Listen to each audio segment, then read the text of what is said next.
ये कहानी है किसी क्लास की जो कि बिल्कुल भी नॉर्मल नहीं है। यहाँ पर पढ़ने वाले बच्चे अपने एलियन टीचर का स्वागत उन पर गोलियां बरसाकर करते हैं, लेकिन फिर भी किसी की भी गोली एलियन टीचर को छू भी नहीं पाती और एलियन टीचर गोलियों से बचते हुए ही सभी की अटेंडेंस ले लेता है। हमारी कहानी का मेन कैरेक्टर नागिसा बताता है कि इस दुनिया में अचानक एक क्रिएचर आ गया जो कि इतना ताकतवर था कि उसने चांद को भी आधे से ज्यादा काट दिया और पूरी दुनिया की मिलिट्री मिलकर भी उसे नहीं रोक सकती थी और सभी ने जापान पर भरोसा करके उन्हें क्रिएचर को संभालने दिया। इसके बाद हम जापान के सबसे मशहूर जूनियर हाई स्कूल को देखते हैं। यहाँ पर थर्ड ईयर के स्टूडेंट्स में एक क्लास ई होती है जिसे सबसे बेकार क्लास समझा जाता है क्योंकि उसमें पढ़ने वाले बच्चे हर चीज में पीछे थे और इसीलिए उन्हें स्कूल की मेन बिल्डिंग से दूर रखा जाता है और बेकार सी क्लास दी जाती है। मगर यहाँ आकर सबको पता चलता है कि उनके नए टीचर कोई इंसान नहीं बल्कि एक क्रिएचर है। वो एलियन बताता है कि मैंने ही तुम्हारे चांद का एक हिस्सा तबाह कर दिया है और अब मैं अगले साल मार्च में तुम्हारी इस दुनिया को भी तबाह कर दूंगा, लेकिन तब तक के लिए मैं तुम्हारा टीचर बनकर रहने वाला हूँ। इसके बाद एक आदमी कारासुमा यहाँ पर आता है और बताता है कि मैं मिनिस्ट्री ऑफ डिफेंस से हूँ और मैं चाहता हूँ कि तुम लोग इस क्रिएचर को जान से मार दो। एक लड़की कहती है कि ये क्या बकवास कर रहे हो, सही से बताओ यहाँ पर क्या चल रहा है। फिर कुरासामा बताता है कि ये क्रिएचर सच बोल रहा है, अगले साल मार्च में ये हमारी दुनिया को भी खत्म कर देगा और ये जानकारी बहुत सीक्रेट है और सिर्फ वर्ल्ड के लीडर्स और अब तुम ये बात जानते हो। इसीलिए अब मैं चाहता हूँ कि तुम हमारा साथ दो और पढ़ाई के साथ साथ इस क्रिएचर को जान से मार दो। फिर कुरासामा एक गन और चाकू निकाल कर दिखाता है कि इस क्रिएचर की स्पीड बहुत तेज है, इसीलिए तुम इसे आसानी से नहीं मार पाओगे। यहीं पर वो क्रिएचर भी बताता है कि तुम्हारी दुनिया को खत्म करना तो बहुत आसान था, इसीलिए मैंने इसे थोड़ा मजेदार बनाने के लिए गवर्नमेंट से एक डील की है कि अगर मुझे इस स्कूल की ई क्लास का टीचर बना दिया जाए तो मैं बच्चों के हाथों मरने के लिए तैयार हूँ। कुरासामा ये भी बताता है कि तुम्हें इस क्रिएचर को मारने के लिए एक अलग तरह की गोलियां, बेबी पैलेट्स और मिनिस्ट्री ऑफ डिफेंस का बनाया हुआ एक खास चाकू इस्तेमाल करना होगा। वो चाकू और वो गोलियां इंसानों को तो कोई नुकसान नहीं पहुंचाएंगी, लेकिन इस क्रिएचर के ऊपर ये काफी असरदार है। वो क्रिएचर भी अपने एक टेंटिकल पर गोली मारकर दिखाता है जिससे उसका हाथ अलग हो जाता है, लेकिन कुछ ही समय में वो अपने हाथ को दोबारा रीजनरेट कर लेता है और ये चीज देखकर सारे बच्चे डर जाते हैं। तभी कुरासामा बताता है कि डरो मत, इसने गवर्नमेंट से डील की है कि ये तुम बच्चों को कोई नुकसान नहीं पहुंचाएगा। फिर कुरासामा कहता है कि अब तुम बच्चों के पास अमीर होने का भी एक मौका है, क्योंकि अगर तुमने साल पूरा होने से पहले इस क्रिएचर को मार दिया तो तुम्हें 10 बिलियन येन मिलेंगे। कहानी अब वापस प्रेजेंट में आती है। ये लोग मिलकर अपने टीचर पर गोलियां बरसा रहे थे, लेकिन उसकी स्पीड के आगे इनकी गोलियां किसी भी काम की नहीं थी। साथ ही इस साल की शुरुआत से ही कुरासामा भी इनका टीचर बनकर इन्हें यहाँ पर ट्रेनिंग दे रहा था और इसके अलावा एक प्रोफेशनल असैसिन मिस इरीना भी इन्हीं की टीचर बनकर यहाँ पर आई थी।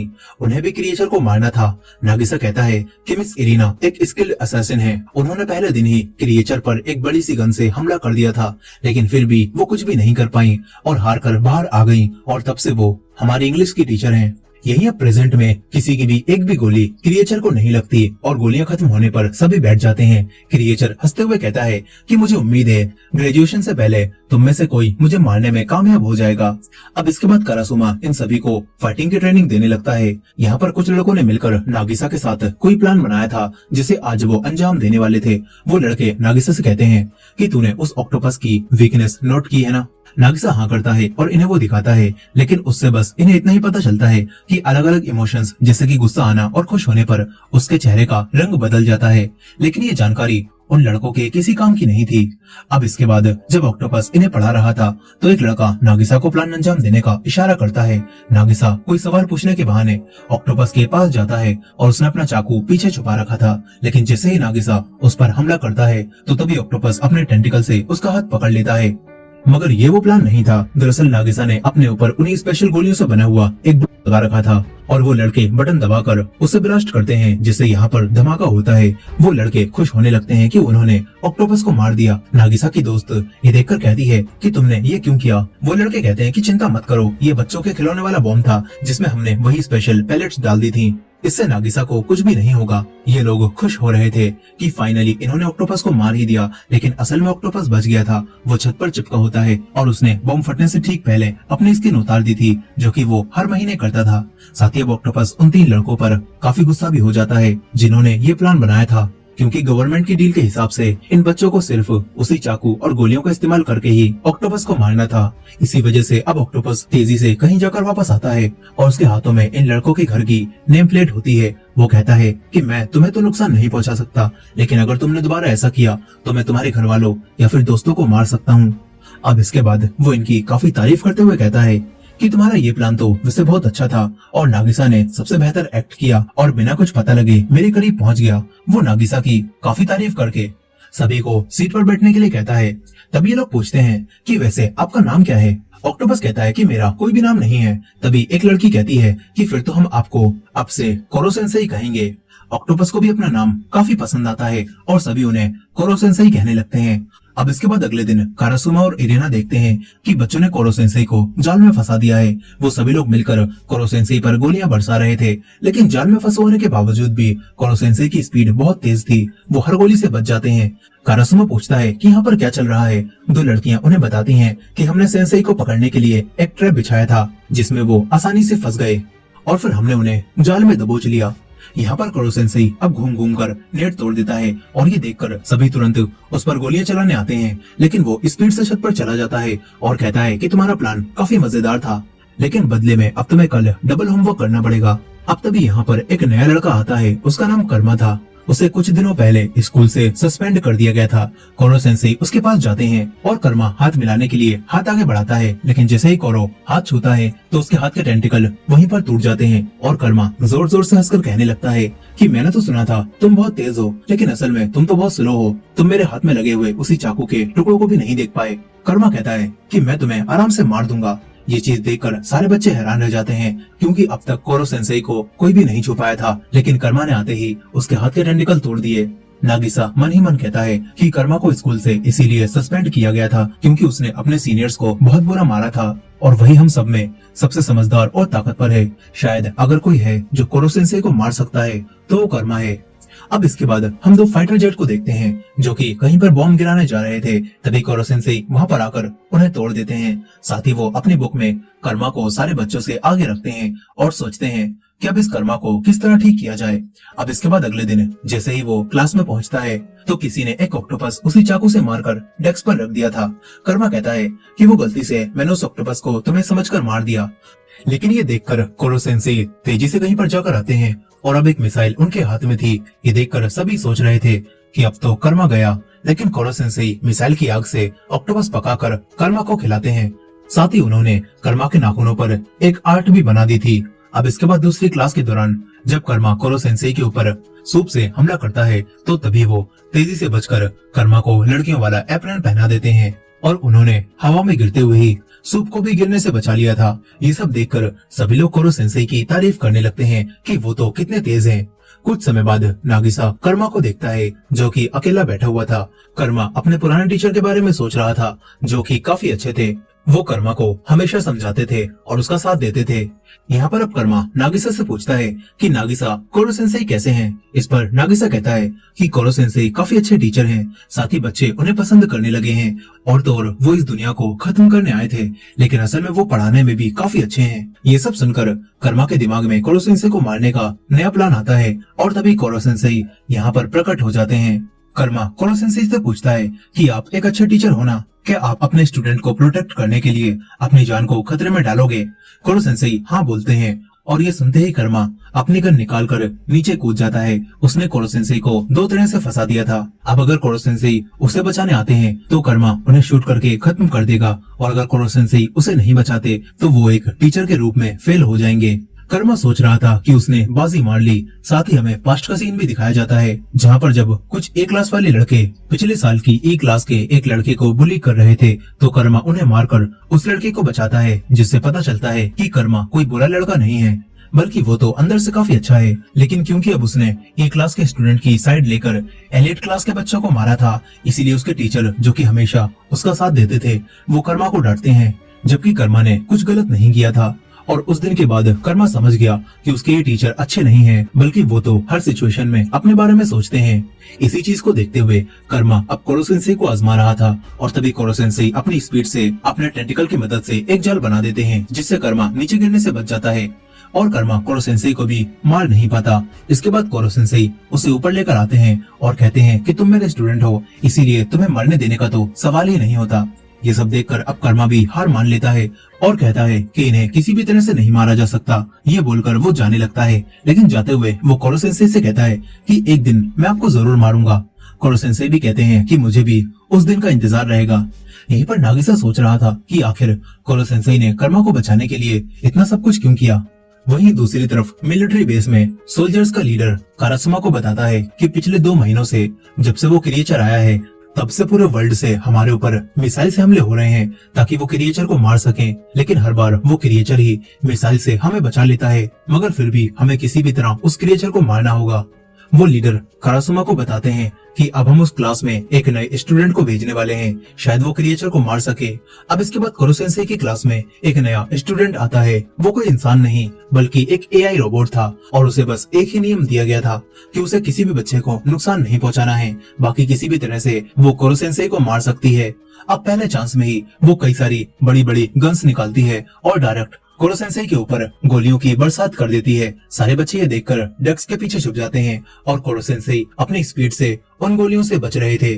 फिर गोलियां खत्म हो जाती हैं। अब इसके बाद कारासुमा बताता है कि ये मिलिट्री की लेटेस्ट टेक्नोलॉजी है और इसमें खास बात ये है कि ये एआई खुद सीखकर खुद को इवॉल्व कर सकती है। अब इसके बाद कई दिन बीतते जाते हैं। वो रोबोट हर दिन हमला करती है और कोरो सेंसेई उससे बचते हुए सभी को पढ़ाते हैं। इसी तरह हर बार हमला करके वो डेटा कलेक्ट करती है और बताती है कि पहले दिन हमला करने के बाद कोरो सेंसेई को मारने के चांस 0.001% थे, लेकिन अगले दिन हमला करने के बाद ये नंबर बढ़कर 0.005% हो गए हैं। और इसी तरह हर हमले के बाद मैं खुद को इवॉल्व करती हूँ। इससे ग्रेजुएशन के दिन तक कोरो सेंसेई को मारने के चांस 90% से भी ज्यादा हो जाएंगे। अब इसके बाद अगले दिन सभी स्टूडेंट मिलकर उस रोबोट को बांध देते हैं ताकि वो अपनी गन से बाहर ना निकाल पाए। ये चीज सभी बच्चों ने इसीलिए की थी क्योंकि जब भी वो रोबोट हमला करती थी तो बाकी बच्चों को ही क्लास की सफाई करनी पड़ती थी और इससे क्लास भी डिस्टर्ब हो रही थी। ये सब देखकर कोरो सेंसेई अकेले में रोबोट को समझाते हैं कि तुम्हें पहले बाकी बच्चों से दोस्ती करनी होगी, तभी तुम उनकी मदद ले पाओगी। कोरो सेंसेई रोबोट को सारे बच्चों का डेटा दिखाते हैं और कहते हैं कि तुम लेटेस्ट टेक्नोलॉजी हो ना, जो कि खुद सीख सकती हो, इसलिए इस डेटा को यूज करो और सभी बच्चों से दोस्ती करने की कोशिश करना। अब इसके बाद रोबोट सारे बच्चों का डेटा पढ़ने लगती है। इसके बाद अगले दिन सभी बच्चों के फोन में एक मैसेज आता है और ये वही एआई रोबोट थी जो कि सबकी दोस्त बनने के लिए अब उनके फोन में एक ऐप बनकर आ गई थी। वो कहती है कि अब से मैं एक ऐप बनकर आप सभी के कामों में आपकी मदद कर सकती हूँ। बाकी बच्चों को ये ऐप काफी पसंद आता है। साथ ही वो रोबोट कहती है कि अब से मैं क्लास में अटैक नहीं करूंगी ताकि पहले मैं आप सभी से अच्छी दोस्ती कर सकूं और हम फिर साथ में मिलकर कोरो सेंसेई को मारेंगे। ये सुनकर सभी लोग खुश होते हैं और एक लड़की रोबोट को नया नाम देती है कि हम तुम्हें अब से रित्सु बुलाएंगे। ये नाम रोबोट को भी काफी पसंद आता है। अब तभी इन्हें पता चलता है कि आज एक और स्टूडेंट यहाँ पर ट्रांसफर होकर आने वाला है। कुछ समय बाद वो नया स्टूडेंट छत तोड़कर आता है। उसका नाम इतोना था। वो आते ही कहता है कि मैंने छत तोड़कर साबित कर दिया है कि मैं इस पूरे स्कूल से ज्यादा ताकतवर हूँ। फिर इतोना का गार्डियन यहाँ पर आता है। उसने खुद को व्हाइट कपड़ों से ढक रखा था और वो खुद का नाम शीरो बताता है। यहाँ पर वो रोबोट रित्सु बताती है कि ये इतोना है, मैंने और इसने साथ में ही असासिन बनने की ट्रेनिंग ली थी। यहाँ पर इतोना कर्मा को देखकर कहता है कि तुम सारे बच्चों में सबसे ताकतवर हो ना, लेकिन मेरे आगे तुम कुछ भी नहीं हो, मगर चिंता मत करना, मैं तुम्हें कुछ भी नहीं करूंगा। मेरा टारगेट तो कोरो सेंसेई है जो कि मुझसे भी ज्यादा ताकतवर है। वो कोरो सेंसेई के पास जाकर कहता है कि कोरो सेंसेई, मैं आपको आराम से मार सकता हूँ क्योंकि आखिरकार हम दोनों सगे भाई हैं। ये बात सुनकर नागिसा हैरान रह जाता है कि ये लड़का इतोना कोरो सेंसेई का भाई है। यहाँ पर इतोना कोरो सेंसेई को फाइट के लिए चैलेंज करता है और फिर क्लास खत्म होने पर ये लोग एक रिंग बनाते हैं और व्हाइट कपड़ों वाला शीरो कहता है कि इस फाइट का रूल सिंपल है, जो भी पहले रिंग से बाहर निकल गया वो हार जाएगा। अब फाइट शुरू होते ही इतोना कोरो सेंसेई का एक टेंटिकल काट देता है और पता चलता है कि उसके सर से भी टेंटिकल्स निकल रहे हैं, जो देखकर सभी बच्चे हैरान रह जाते हैं। और अब कोरो सेंसेई गुस्से में उसी दिन को याद करते हैं जब वो लैब से आजाद हुए थे। इसके बाद वो गुस्से में कहते हैं कि तेरे पास ये टेंटिकल कहाँ से आए। यहाँ पर इतना दोबारा कोरो सेंसेई के ऊपर हमला करता है और दोनों के बीच में जबरदस्त फाइट होती है। कोरो सेंसेई को जल्दी ही अपनी स्किन उतारनी पड़ जाती है ताकि वो टेंटिकल्स को एक बार चकमा दे सकें। नागिसा देखता है कि कोरो सेंसेई तो अब काफी थक चुके हैं। आज तक किसी भी फाइट में उनकी एनर्जी इतनी कम नहीं हुई थी। शीरो कहता है कि कोरो सेंसेई, आपने अपनी एनर्जी अपने टेंटिकल्स को रीग्रो करने में लगा दी और स्किन को उतारने में लगा दी। इससे तो अब आपकी स्पीड बहुत कम हो जाएगी, यानी कि इतोना का जीतना काफी आसान है। इतोना भी कहता है कि कोरो सेंसेई, मैं आपसे ज्यादा ताकतवर हूँ। ये बोलकर वो कोरो सेंसेई पर कई हमले करता है, जिससे एक के बाद एक उनके टेंटिकल्स कटते जाते हैं। वही रोबोट डेटा एनालाइज करके सबको बताती है कि अगले हमले में कोरो सेंसेई के मरने के चांसेस 60% हैं। और ये चीज देखकर नागिसा अपने चाकू को देखता है और सोचता है कि बस एक दो हमले में ही कोरो सेंसेई मारे जाएंगे। लेकिन नागिसा को अच्छा नहीं लग रहा था। वो नहीं चाहता था कि कोरो सेंसेई इतोना के हाथों से मारे जाएं। अब तभी शीरो इतोना से कहता है कि इतोना, इसका काम खत्म करो। और तभी इतोना कोरो सेंसेई के ऊपर हमला करता है, लेकिन अचानक उसके टेंटिकल्स को कुछ हो जाता है और वो खराब हो जाते हैं। पता चलता है कि कोरो सेंसेई अपनी स्पीड की मदद से तेजी से वहाँ पर हट गए थे और उन्होंने वहाँ पर नागिसा का चाकू रख दिया था। और क्योंकि इतोना के पास बिल्कुल कोरो सेंसेई जैसे टेंटिकल्स थे, इसी वजह से वो टेंटिकल्स इस चाकू से अब खराब हो गए हैं। अब इसके बाद कोरो सेंसेई उसे अपनी स्किन में लपेटकर क्लास से बाहर फेंक देते हैं और कहते हैं कि तुम्हें पहले क्लास में रहकर एक्सपीरियंस लेना चाहिए था, तुम मुझे मार पाते, मगर अब तो तुम रिंग से बाहर हो, इसीलिए जीत मेरी हुई। सभी बच्चे भी इतोना के हारने से खुश हो रहे थे। अब इसके बाद शीरो इतोना को लेकर यहाँ से जाने लगता है। कोरो सेंसेई उसके पास आकर उससे कुछ पूछने वाले थे, लेकिन जैसे ही वो शीरो को हाथ लगाते हैं तो उनके टेंटिकल्स पिघलने लगते हैं और शीरो कहता है कि ये कपड़े भी उसी मटेरियल से बने हैं। ये बोलकर वो चला जाता है। अब तभी एक लैब का सीन दिखाया जाता है जहाँ पर आग लग रही थी और एक लेडी बेहोश थी और ऐसा लग रहा था यहाँ पर कोई क्रिएचर आजाद हुआ है। प्रेजेंट टाइम में नागिसा और बाकी बच्चे कोरो सेंसेई के पास आते हैं। इनका अपने टीचर से अच्छा बॉन्ड बन चुका था और नागिसा पूछता है कि कोरो सेंसेई, आपने पढ़ाने के लिए हमारी ई क्लास को ही क्यों चुना? इस पर कोरो सेंसेई कहते हैं कि मैंने किसी से वादा किया था और उसे पूरा करने के लिए ही मैं तुम्हें पढ़ाने आया हूँ। कोरो सेंसेई ये बात नहीं बताते कि वो वादा क्या था और किससे किया गया था, और वो कहते हैं कि क्यों ना हम लोग इस वीकेंड स्कूल में ही रहें और साथ में पढ़ाई करें। कर्मा भी सारी बातें सुन रहा था। वो कहता है कि इस तरह तो आपको मारने के चांसेस भी बढ़ जाएंगे और हम कभी भी आप पर अटैक कर पाएंगे। कोरो सेंसेई कहते हैं कि हाँ, ये एक असैसिन कैंप होगा जिसमें तुम मुझे मारने की कोशिश कर सकते हो। अब इसके बाद असैसिन कैंप शुरू हो जाता है। कोरो सेंसेई अपनी स्पीड से हर एक बच्चे को अलग अलग सब्जेक्ट पढ़ा रहे थे और उनकी स्पीड अब भी काफी तेज थी। नागिसा कोरो सेंसेई से जुड़ी छोटी छोटी बातें भी नोट कर रहा था ताकि किसी दिन ये चीजें कोरो सेंसेई को मारने में काम आ सकें। इसी कैंप की मदद से कारासुमा सारे बच्चों को अच्छे से ऑब्जर्व करता है और उसे पता चलता है कि किस बच्चे में कौन सा टैलेंट है। कोई शूटिंग में माहिर था तो किसी को चाकू चलाना आता था, लेकिन नागिसा बाकी सभी से बिल्कुल अलग था, उसमें कुछ खास था। यहीं पर सारे लड़के मिलकर अब लड़कियों के बाथरूम में झांकने जाने लगते हैं। वो लोग नागिसा को भी बीच में पकड़ लेते हैं। इधर लड़कियां अपने रूम में पिलो फाइट खेल रही थी। फिर ये लोग अपनी टीचर मिस इरीना का मजाक बनाती हैं और उनसे पूछती हैं कि वैसे आपने अब तक कितने लड़कों को टपकाया है। इरीना इन्हें बताना शुरू करती है। तभी कोरो सेंसेई भी लड़कियों की ड्रेस में यहाँ पर आ जाते हैं। ये देखकर अब सभी लड़कियां जिद करने लगती हैं कि कोरो सेंसेई हमें अपनी लव स्टोरी सुनाइए। ये देखकर कोरो सेंसेई यहाँ से रफू चक्कर हो जाते हैं। सारी लड़कियां गन लेकर उन्हें ढूंढने लगती हैं। लड़कियों की फौज को देखकर जो लड़के बाथरूम में झांकने की कोशिश कर रहे थे वो भी निकल लेते हैं और हमारा बेचारा नागिसा एक लड़की के हाथों पकड़ा जाता है। इधर कोरो सेंसेई कारासुमा के पास आ जाते हैं। यहाँ इनकी बातों से हमें पता चलता है कि कोरो सेंसेई भी कभी इंसानों की तरह हुआ करते थे, लेकिन फिर उनके साथ कुछ हुआ जिसने उन्हें ऐसा बना दिया। एक औरत भी उस दिन वहाँ पर मौजूद थी और कोरो सेंसेई आज भी उस औरत को याद करते हैं। अब इसके बाद इनके स्कूल में एक नया पीटी टीचर आता है जिसका नाम अकीरा होता है। वो उन्हें कारासुमा की जगह ट्रेनिंग देने वाला था। शुरू में अकीरा सभी के साथ काफी अच्छे से पेश आता है। ऐसा लगता है कि जैसे वो बहुत अच्छा टीचर हो। यहीं पर कारासुमा और कोरो सेंसेई भी उसे देख रहे थे और कारासुमा पहले से ही अकीरा को जानता था। इसके बाद मिस इरीना अकीरा के बारे में जानकारी निकालकर कारासुमा को बताती हैं कि उसके सिखाने का तरीका काफी ज्यादा वायलेंट है।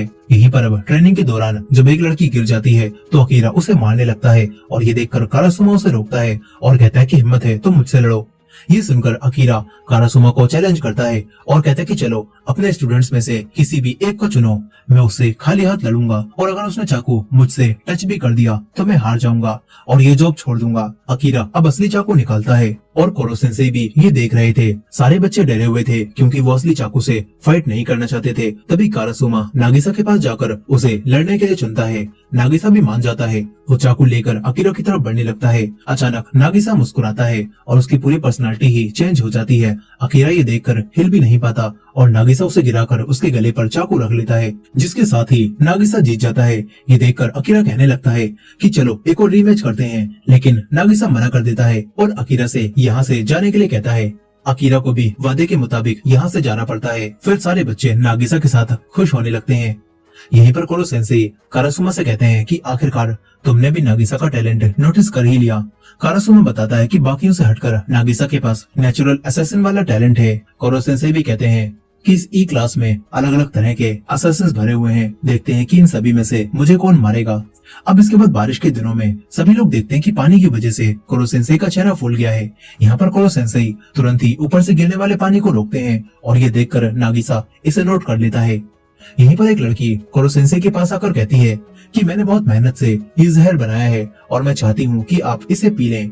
उसकी ईमानदारी देखकर कोरो सेंसेई उसे पी जाते हैं। सबको लग रहा था कि इससे कोरो सेंसेई मर जाएंगे, लेकिन कोरो सेंसेई के ऊपर जहर का कोई असर नहीं होता। और कोरो सेंसेई उस लड़की से कहते हैं कि तुम्हारे अंदर तो कमाल का टैलेंट है, मैं तुम्हें क्लास के बाद सिखाऊंगा कि इससे भी स्ट्रॉन्ग पॉइजन आखिर कैसे बनाया जा सकता है। फिर कोरो सेंसेई इन्हें अपनी एक और पावर दिखाते हैं। उन्होंने एक लिक्विड की मदद से अपने शरीर को किसी पेपर की तरह बना लिया था और अब कोई भी उन्हें नहीं पकड़ पाता। और ये लिक्विड भी कोरो सेंसेई ने उसी लड़की से बनवाया था जिसने जहर बनाया था। और कोरो सेंसेई साइंस सब्जेक्ट में उस लड़की की काफी तारीफ करते हैं और फिर सबसे कहते हैं कि चलो अब अपनी अपनी सीट पर बैठो, हमें पढ़ाई करनी है। लेकिन सभी बच्चे कहने लगते हैं कि हम तो क्लास ई में हैं, हमारा पढ़ने का आखिर क्या ही फायदा, हम चाहें जितनी भी कोशिश कर लें हमारे ग्रेड अच्छे नहीं होने वाले। ये बात सुनकर कोरो सेंसेई सारे टीचर्स को इकट्ठा करते हैं और बताते हैं कि असैसिनेशन में कभी भी सिर्फ एक प्लान पर काम नहीं किया जा सकता, तुम्हें मुझे मारने के लिए पढ़ना भी होगा। इसके बाद वो पावर का जलवा दिखाते हुए एक स्पेस से सैटेलाइट को बैकयार्ड में लाते हैं और फिर सभी को बताते हैं कि मैं एक सुपर बीइंग क्रिएचर हूँ, अगर तुम्हें मुझे मारना है तो एक के साथ साथ तुम्हें सेकंड प्लान पर भी काम करना पड़ेगा और साथ ही तुम्हें पढ़ाई में भी अच्छा होना होगा, क्योंकि एक असैसिन को हर एक चीज में माहिर होना पड़ता है। अब इसके बाद कोरो सेंसेई सभी बच्चों को एक लकी चांस देते हैं और कहते हैं कि इस साल मिड टर्म्स के एग्जाम में जो भी बच्चे एक सब्जेक्ट में टॉप स्कोर लाएंगे तो उन्हें मेरा एक टेंटिकल काटने का मौका मिलेगा। कोरो सेंसेई बताते हैं कि जब मेरा एक टेंटिकल काटा जाता है तो इससे मेरी स्पीड स्लो हो जाती है और मुझे काफी एनर्जी लगाकर उसे रीग्रो करना पड़ता है। इसका मतलब है जब तुम मेरा टेंटिकल काट दोगे तो मुझे मारने के चांसेस भी बढ़ जाएंगे। ये बात सुनकर सभी बच्चे खुश हो जाते हैं और फिर अच्छे से पढ़ाई करने लगते हैं। और तो और जब एक लड़की को इंग्लिश सब्जेक्ट में परेशानी आती है तो कोरो सेंसेई उसे उड़ाकर डायरेक्ट यूएस ले जाने लगते हैं ताकि वहाँ से वो लड़की आराम से इंग्लिश समझ सके। इसी तरह कोरो सेंसेई हर एक बच्चे के साथ कई जगहों पर जाकर पूरी की पूरी एक एल्बम बना लेते हैं। और फिर कुछ समय बाद मिड टर्म्स एग्जाम का रिजल्ट आ जाता है। 5 बच्चों ने अलग अलग 5 सब्जेक्ट में टॉप किया था, जिसका मतलब है इन्हें कोरो सेंसेई के 5 टेंटिकल काटने का मौका मिलेगा। अब इसके बाद ये लोग समर वेकेशंस में कोरो सेंसेई को असैसिनेट करने का दिन तय करते हैं और फिर सभी लोग उस दिन की अच्छे से तैयारी करने लगते हैं। ये लोग हर चीज को अच्छे से प्लान करते हैं और इसके साथ ही वो दिन भी करीब आने लगता है। साथ ही एक दिन फायरवर्क्स देखते हुए ये लोग बात करते हैं कि तुम लोगों को वो टीचर मिस युकीमुरा याद है? हम बिल्कुल बेकार क्लास थे, लेकिन फिर भी हमारी टीचर मिस युकीमुरा हमें हमेशा सपोर्ट करती थी। ये लोग सोचते हैं कि पता नहीं अचानक से युकीमुरा कहाँ पर चली गई। अब अगले दिन कोरो सेंसेई को असैसिनेट करने का दिन आ जाता है। ये लोग कोरो सेंसेई को चारों तरफ से बांध देते हैं और पानी और हथियारों के साथ रेडी हो जाते हैं। नागिसा की नोट की हुई जानकारी के मुताबिक इन्हें पता चल गया था कि कोरो सेंसेई पानी से कमजोर हो जाते हैं और साथ ही अब टेंटिकल्स काटने के बाद ये लोग कोरो सेंसेई को पानी से और कमजोर करेंगे, जिससे उन्हें मारना और आसान हो जाएगा।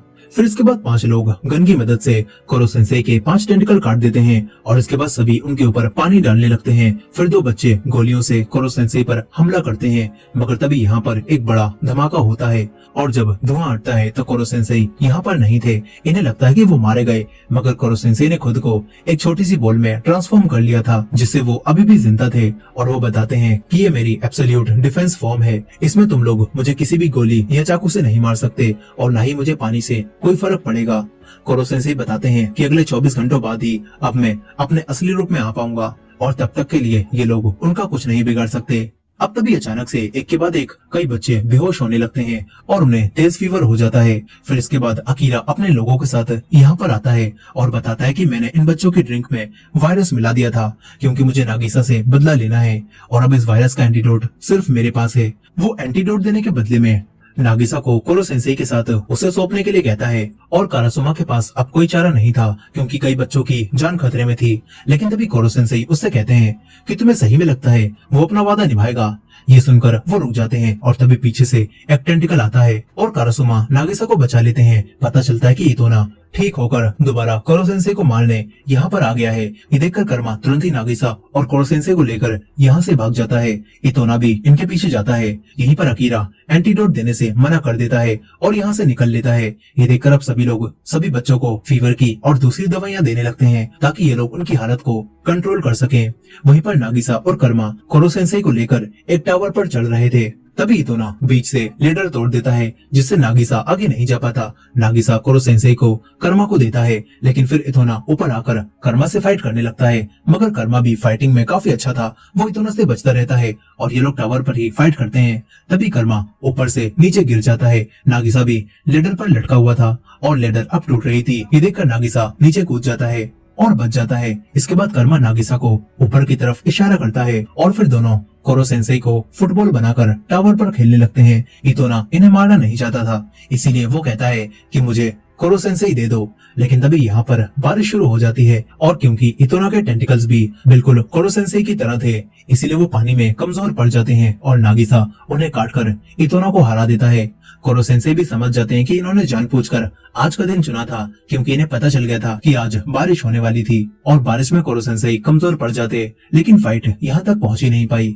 अब तभी इन दोनों के फोन पर एक मैसेज आता है जो कि उसी एआई रोबोट का था। उसे देखकर दोनों थोड़े हैरान होते हैं। अब इसके बाद नागिसा एक बैग में कोरो सेंसेई को रखकर अकीरा के सामने आ जाता है। अकीरा ने उसकी दोस्त को पकड़ लिया था और अकीरा उसकी दोस्त के बदले में कोरो सेंसेई को मांगता है जिन्हें वो सीमेंट में उन्हीं गोलियों के साथ दफन करने वाला था ताकि उसे 10 बिलियन येन मिल सके। नागिसा अकीरा से कहता है कि प्लीज कोरो सेंसेई हमारे टीचर हैं, हमने उनके साथ इतना वक्त बिताया है इसीलिए प्लीज हमें कोरो सेंसेई को मारने दो। नागिसा अकीरा से विनती करने लगता है और ये देखकर अकीरा उसके सर पर पैर रख लेता है। लेकिन तभी नागिसा के फोन पर दोबारा मैसेज आता है जिससे वो खुश होता है और अकीरा को कोरो सेंसेई को दे देता है। लेकिन असल में वो एक फुटबॉल थी। जिसके बाद सभी स्टूडेंट बाहर आते हैं और जिन्होंने वायरस वाली ड्रिंक पी थी वो भी ठीक हो चुके थे। अब इसके बाद ये सभी मिलकर अकीरा को ही सीमेंट में दबा देते हैं और फिर पता चलता है कि उसी लड़की ने जिसने पहले जहर बनाया था उसने अपने टैलेंट से इस वायरस का एंटीडोट भी बना लिया था और उसी एआई रोबोट की मदद से इन्हें सारी जानकारी मिल पाई थी जिससे ये लोग अकीरा को हरा पाए। अब इसके बाद यहाँ पर मिलिट्री के सोल्जर्स आने लगते हैं और फिर कारासुमा इन्हें एक चैम्बर दिखाकर सबको बताता है कि तुम लोगों की मदद से हम कोरो सेंसेई को इस फॉर्म में ला पाए हैं और अब हम उन्हें इस चैम्बर में डालकर उनके ऊपर स्पेशल बॉल डालकर कटिंग एज मशीन की मदद से उन्हें मार देंगे। लेकिन मरने से पहले कोरो सेंसेई आखिरी बार अपने स्टूडेंट से बात करते हैं और बताते हैं कि अब तक की ट्रेनिंग से सभी बच्चे काफी ज्यादा ताकतवर हो चुके हैं और उनकी ग्रोथ से कोरो सेंसेई को काफी खुशी होती है। अब इसी दौरान कोरो सेंसेई के ऊपर उन्हें स्पेशल बॉल की बरसात शुरू हो जाती है। वो जाते हुए सभी बच्चों से कहते हैं कि एक टीचर के लिए अपने स्टूडेंट्स को कामयाब होते हुए देखना इससे बड़ी खुशी कोई भी नहीं हो सकती। ये बात सुनकर सभी बच्चे इमोशनल हो जाते हैं और मिलिट्री ऑफिसर्स कोरो सेंसेई को इसी दौरान ब्लास्ट करके मार देते हैं। ये सब देखकर ऑफिसर्स तो खुश होने लगते हैं लेकिन सभी बच्चे रो रहे थे क्योंकि अब तक उन्होंने कोरो सेंसेई के साथ एक अच्छा बॉन्ड बना लिया था। नागिसा भी काफी दुखी था और रो रहा था लेकिन तभी उसके पास कोरो सेंसेई का हाथ आता है जो कि उसे टिश्यू पेपर देता है और फिर सभी लोग कोरो सेंसेई को जिंदा देखकर हैरान रह जाते हैं। इसके बाद मिलिट्री फैसला कर लेती है कि कोरो सेंसेई को मारना उनके बस की बात नहीं है, जिसके बाद इनका सेकंड टर्म भी स्टार्ट हो जाता है और कोरो सेंसेई पहले की तरह ही इन्हें पढ़ाने लगते हैं और ये लोग उन्हें मारने की भी कोशिश करते हैं। साथ ही अब वही लड़का इतोना भी इनके साथ ही क्लास में पढ़ने आने लगा था और कोरो सेंसेई भी खुश थे। वो उसी दिन को याद कर रहे थे जब लैब में वो एक्सीडेंट हुआ था और यहाँ पर हमें पता चलता है कि जो लेडी वहाँ पर मरी थी वो कोई और नहीं बल्कि इनकी पुरानी टीचर मिस युकीमुरा थी, जिन्होंने मरते वक्त कोरो सेंसेई से इस क्लास को अच्छे से पढ़ाने के लिए कहा था और कोरो सेंसेई युकीमुरा से किया हुआ वादा निभाने के लिए ही इस ई क्लास को पढ़ाने आया था। और अब सभी बच्चे दोबारा पढ़ने के लिए तैयार हो जाते हैं। सभी बच्चे काफी खुश थे और इसी एंडिंग के साथ ये कहानी यहाँ पर खत्म हो जाती है। दोस्तों इसका सेकंड पार्ट भी है जिसमें इसके आगे की कहानी को कंटिन्यू किया गया है। अगर आप इस मूवी का सीक्वल देखना चाहते हैं तो कमेंट में सेकंड पार्ट लिखना मत भूलिएगा। और ये वीडियो पसंद आई हो तो वीडियो को लाइक करके हमारे चैनल को भी सब्सक्राइब कर लीजिएगा। मिलते हैं नेक्स्ट वीडियो में।